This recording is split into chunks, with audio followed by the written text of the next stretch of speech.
کیا فرمایا کہ جب تم جھگڑ پڑو تو اس کو پلٹا دو اللہ پر، اللہ کے رسول پر اور حاکم وقت پر، وَأُولِي الْأَمْرِ مِنْكُمْ، جو صاحب ایمان ہو۔ اولی الامر بش نہیں ہے، ٹرمپ نہیں ہے یا مودی نہیں ہے، اولی الامر مسلمانوں کا وہ ہوگا جو اس وقت حاکم وقت ہوگا، اور اگر مسلمان حاکم وقت نہ ہو تو اس وقت جو مسلمانوں کے گروہ کی سربراہی کر رہا ہو، جو اس دور میں بالکل بھی نہیں ہے۔ یا تو ہمارے حکمراں یہودیوں کے ایجنٹ ہیں، اور اگر ان سے ہٹتے ہیں تو ہم نے ہر گلی میں اپنے اپنے اولی الامر بنا رکھے ہیں۔ کتنی تنظیمیں ہیں مذہبی، دیوبندیوں کے الگ، شیعوں کے الگ، بریلیوں کے الگ، جس کا کوئی چارہ نہیں چلتا وہ جماعت المسلمین بنا لیتا ہے، کوئی کچھ ہے نا۔ تو بھائی کس کو اولی الامر مانیں؟ تو اس کا مطلب ہے جب اولی الامر آگے آپ کے تاریکی آ جائے، آپ کے ہاں امیروں کی کثرت آ جائے، تو پھر وَاصْبِرُوا إِنَّ اللَّهَ مَعَ الصَّابِرِينَ، پھر اللہ اور رسول کی طرف جاؤ اور واپس نہ آؤ۔ نہیں سمجھ آئی؟ واپس نہ آؤ سے مراد ہے کہ ان امیروں کی اطاعت فساد فی الارض ہے۔ بڑا جملہ کہہ رہا ہوں۔ دیوبندی جماعتوں کا اگر ایک امیر ہوگا، اہل حدیث جماعتوں کا ایک امیر ہوگا، بریلوی جماعتوں کا ایک امیر ہوگا، شیعہ جماعتوں کا ایک امیر ہوگا، پھر ان سب نے اگر ایک اپنا پیشوا، آپ کو معلوم ہے سعودیہ اور ایران میں ایک مفتی اعظم ہوتا ہے، لجنۃ الکبار العلماء سعودیہ میں ہوتا ہے، وہ ایک ہوتا ہے، شیخ ابن باز تھا، پھر اس کے بعد شیخ عثیمین تھا، اس کے پہلے امام البانی تھے رحمہ اللہ، اس طرح وہ اگر ہے آمنا و صدقنا، پھر ہم اس کی بات ماننے کی، کیونکہ سارے مدینہ یونیورسٹی کے ہوں یا مکہ یونیورسٹی کے ہوں یا کعبے کے امام ہوں، وہ اس مفتی اعظم کے تابع تھے، اس کا فیصلہ حتمی اور شرعی اور اجتہاد سمجھا جاتا تھا، پھر تو ٹھیک ہے۔ اور اگر آپ نے ہر پگڈنڈی پہ ایک امیر بنا رکھا ہے اور وہ شریعت کا امیر سمجھتے ہیں، تو مجھے بتاؤ بریلویوں کا امیر کچھ کہے گا، دیوبندیوں کا کچھ کہے گا، اہل حدیثوں کا کچھ کہے گا، شیعوں کا کچھ کہے گا، فساد فی الارض نہیں ہے؟ پتہ چلا چاروں لڑ پڑے ایک ہی مسئلے کے اندر۔ تو لہذا ان کی بات ماننا ہی فساد فی الارض منانا ہے، بنانا ہے۔ معذرت کے ساتھ ہے، مولوی پیچھے لگ جاؤ، تو یار کچھ پڑھتا رہنا ہے جمعے کے دوران، تو مینوں سنیا کر۔ یہ آیت کیا بتا رہی؟ اطیعوا اللہ و رسولہ ولا تنازعوا، تنازع نہیں کرو نا۔ وَإِذَا تَنَازَعْتُمْ فِي شَيْءٍ، کیا فرمایا؟ جب تم جھگڑے میں پڑ جاؤ تو اللہ اور رسول پہ لوٹاؤ، وہ اولی الامر پہ اس وقت جب ایک تمہارا امیر ہو۔ اچھا اولیل کا لفظ سنیں آپ، اولی اور اولو میں فرق ہے۔ اولی لفظ سنگولر ہے، واحد کا صیغہ ہے، نہیں سمجھے؟ واحد کا صیغہ اولی، اور جب اولو آئے گا اولو الامر، یہ جمع کا صیغہ ہے۔ بڑا کھول کے سمجھا رہا ہوں بزرگوں، ذرا غور سنا۔ اولی ایک کے لیے بولا جاتا ہے، اولو تین کے لیے بولا جاتا ہے، یا 300 سے زائد کے لیے، سمجھ رہا ہے نا شمس؟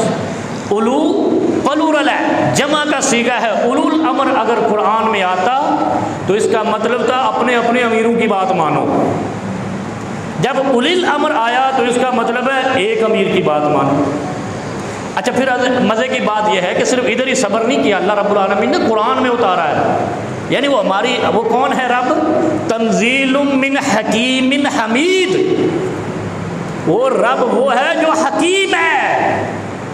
یہ اہل بیت تک بیماری بعد میں آئی ہے، سب سے پہلے تو رب حکیم ہے، اور حکیم بھی ایسا جو پوری کائنات کے حکمت کو جانتا ہے، ہر بیماری کا علاج اسی رب کے پاس ہے۔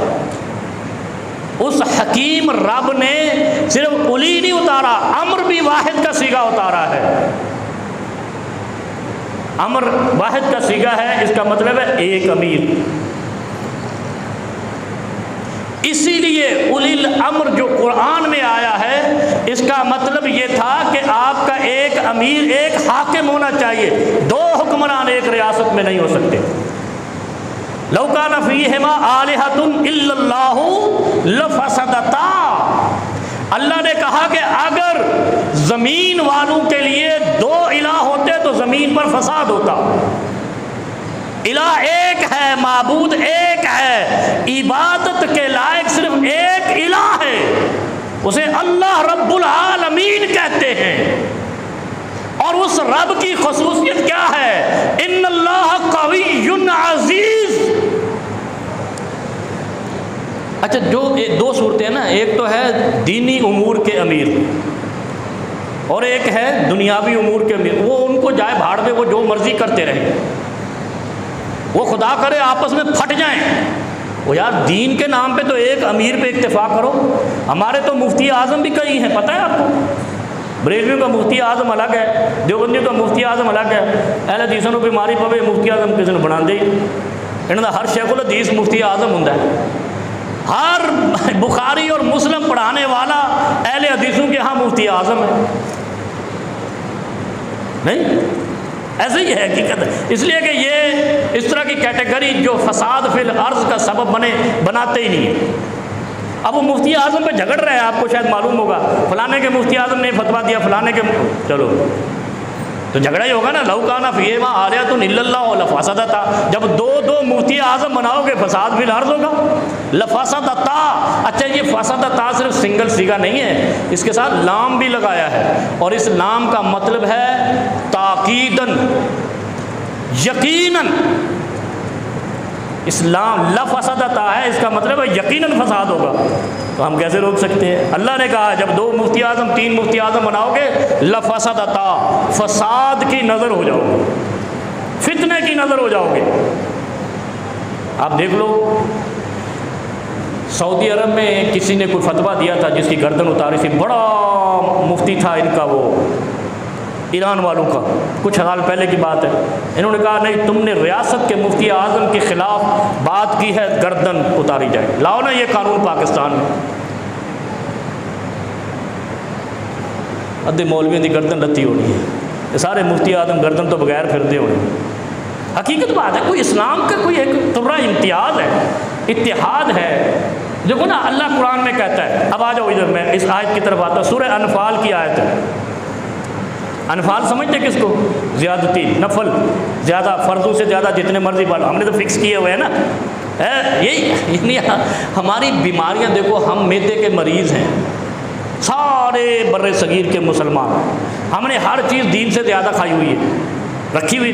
زیادہ کھانے سے میدا خراب، اور زیادہ دین کے اوپر بڑھوتری کرنے سے دین خراب، ایمان خراب. نہیں، آپ اوور ایٹنگ. ہر عید پہ آدھے نمازی بیمار ہوتے ہیں، رمضان کی عید پہ. وہ پوچھا جائے کیوں؟ یار پیٹ خراب ہو گیا. تو بھائی سارا رمضان تو سحری افطاری کرتا تھا، ابھی تو ایک دم شروع ہو گیا، تھوڑا کھا لیتا تو پیٹ خراب نہ ہوتا. وہ بڑے مریض آئے ہمارے پاس، پیٹ خراب ہو گیا. تو ہونا ہی ہے اوور ایٹنگ. اوور ایٹنگ ہو یا اوور دین ہو، اوور دین ایمان خراب، اوور ایٹنگ میدا خراب. نہیں، ہم بات سمجھ آئی. باتیں اچھی ہیں نا، یہ شغل والی تو ہیں، لیکن یہ ہے کہ حقیقت ہے ہمارے دین کی اور ہماری شخصیتوں کی. ہماری بیماریوں کا یہی مسئلہ ہے.